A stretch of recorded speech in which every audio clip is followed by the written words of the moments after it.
No sweat. Let me know when all of you are ready.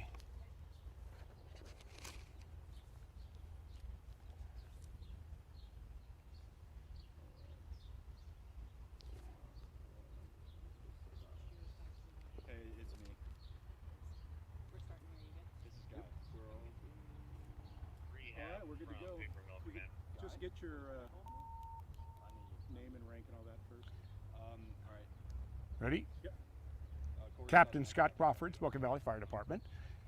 We have a rotation of public information officers, and I'm up right now, hence me being here to kind of help you understand what you've got going on.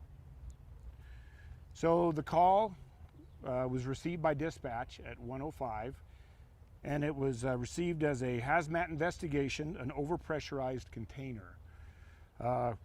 The container contained a chemical that they use for bleaching.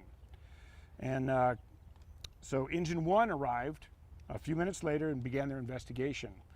Upon their investigation, they discovered that the product leaking out of the container actually was interacting with a secondary product that was near the container, and that was what started fire. So then first of all, we've got a leak, and now we've got a fire. So we upgraded to an 11 commercial. That's our first response, first tier response when it's a commercial property. And after that, pretty quickly, we went to an 11W, and then we also went to a second alarm.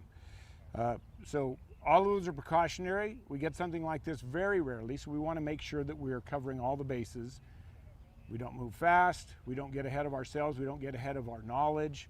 We had a lot to do. We had to make sure we fully understood the chemical, how that chemical was interacting with that second chemical, and you know, how did we get the fire? What's the best way to put it out? Very quickly, we were informed that the chemical that was burning does not like water. So of course that takes away our major tool for fire suppression. So immediately we started ramping up our foam options, and so that's what we did. All the water options are off the table, and so we had to bring up enough foam, get enough foam going that we could start to do some suppression. In the meantime, we're in an offensive mode, but the offense doesn't include putting the fire out. What the offensive mode included in this moment was clearing the area around the burning material, doing what we can, and of course, I want to emphasize, since this is a hazmat response, everything we're doing is safety first. It's safety for our firefighters, it's safety for all of the employees, and making sure that every step we take isn't a step that we regret later.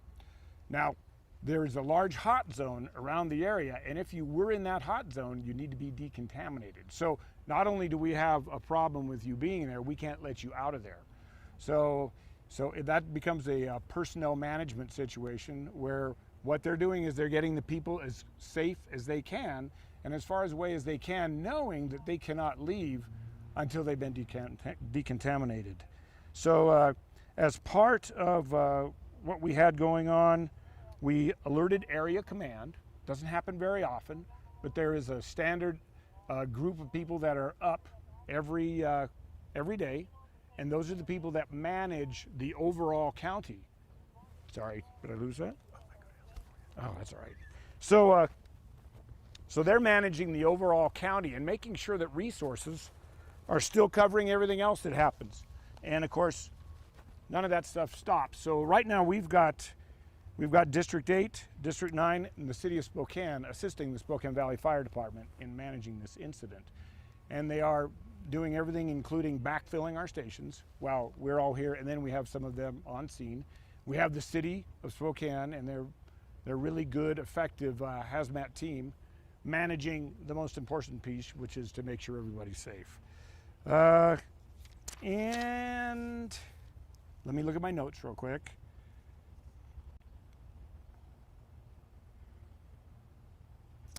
You know what? I think that's what we've got. I know part of their management situation is it's not an inexhaustible supply of this chemical, and they're literally waiting for it to burn down while they protect the area around it. And they're doing that. They're confident in their approach. and they're just kind of making sure that things go as planned. And that's really all I got for you, and I can tell you why. When I first got on scene, I contacted our instant commanders, which is standard, and I was quickly told, we're really busy here, you know, tell them what you can. And so that's what you got from me. So that's all I've got right now. Are there any evacuations? I know I heard on the radio, which is you know, not verified, that they were talking about the east end of the complex, which would basically be inside of the paper mill itself. So no surrounding business. Not that I'm aware of. Not that I'm aware of. Yeah. Can you repeat the chemicals at the beginning that were causing the I'm not 100% sure on what they are. I just know the original chemical that was in the overpressurized container is a bleaching agent, which makes sense at a paper mill. And I'm not sure what the second chemical was, but it did not like the first chemical. So the second they combined, it started the fire. So just because we were having some technical issues, the overpressurized container, did that explode or leak? Or I do not believe so. I think it was just a leak. Is there concern with, you know, anyone being downwind, or, you know, the hot zone could potentially move as far as, you know, chemical exposure? Well, anytime you've got wind and you've got a release, you know, there is a very good reason for caution. I would say people stay out of the area, you know. Obviously, if they thought it was a big enough concern, they would have blocked off Argonne on both sides. They would have blocked off the other road here, and then probably well into Millwood. And they would have started evacuations. That's something that we do if we need to. We're always ready to do it, working with the sheriff's department. We can go door to door and we can knock and have them go out, or we can have them shelter in place. I'm not aware of any of those having happened on this one. I believe it's all contained within the paper mill. And how many people, you know, that were working in there got evacuated, or, you know, aren't allowed to leave the hot zone quite yet? Don't know that number yet. Okay. do you know of any injuries? I have not heard of any injuries. And just for clarification, it is still currently burning. They're just waiting for it to burn down a little bit. That's correct. I did hear on the radio, and of course that's just me listening to the radio, that they were pleased with the progress and it was burning down. Because it's, you know, still burning down, do you guys have an estimate as to how much longer it will No. continue burning? No, I have not gotten a word. No. Is this something you guys trained for? Absolutely, we train. In fact, not ironic because we do it on purpose, but the people that are going to be coming out of that hot zone, they're going to get a full decon, which means they're going to get an unexpected second shower today. And just last week, we trained all of our employees, all of the firefighters, you know, on hazardous materials decon and getting those people through it. We put on the suits and we scrubbed down mannequins and did all of the stuff, knowing exactly how to do it right. And boom, a week later, we're doing it in real life. So can you talk about that decontamination process a little bit? What's going to be happening here? Well, yeah, modesty is important, but at the same time, you know, we're just going to do our best.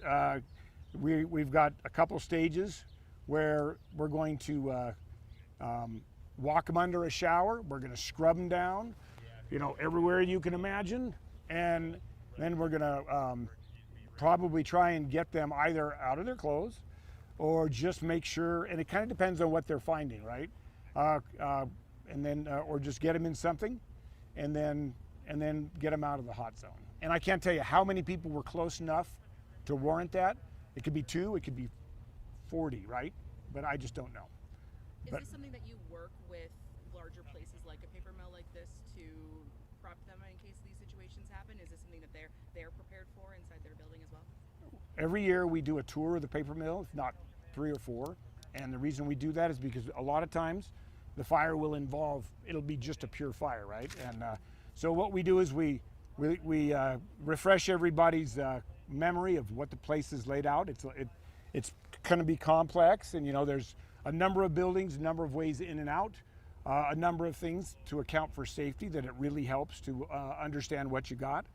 And so I'd say at least 2 or 3 times a year we'll take all our crews through, and the crew at Engine Station 2 right here since they are literally just across the street, they have a special relationship with them. They'll go in, hey, I haven't seen that in a while. Would you mind if we go in and take a peek at that? And I heard this was changing. And we have a great relationship with the paper company. Has anything like this happened before at the paper mill, by your memory? Well, not this particular thing. We had a fire there a couple years ago, and it was involved. It was paper, right? And so it took quite a while to make sure we handled it properly, get that fire out. But as far as a chemical release, I can't remember one. Doesn't mean it hasn't happened. And then how big would you say that this fire, do you have any idea on how large the fire was at all? No, I haven't been given that, yeah. So I know the emphasis was to clear anything combustible away from what was burning, because they really couldn't put it out, because at that moment the water wasn't going to do it. And so certainly everyone that worked in that room, which is all going to be firefighters, they're going to get a very extensive decon. They're the ones that are probably going to be, walking away in gowns or something, and their bunkers and everything they're wearing is going to get a heck of a wash job. That's a got. Thank you. You bet. Appreciate it. Thank you. Yep. So you mind